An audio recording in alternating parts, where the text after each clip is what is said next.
Yan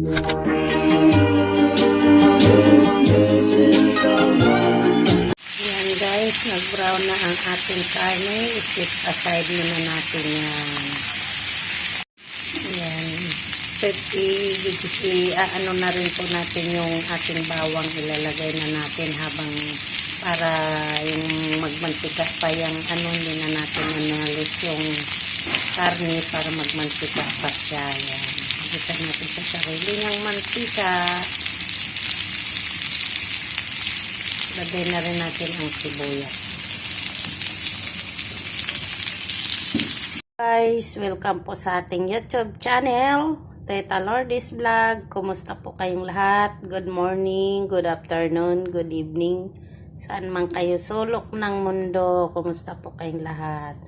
Yan po yung for vlog for today ay magluluto po tayo ng adobong baboy at manok. Yan, minarinate na po natin yan almost 30 minutes. Ayun po ay ipiprito na natin.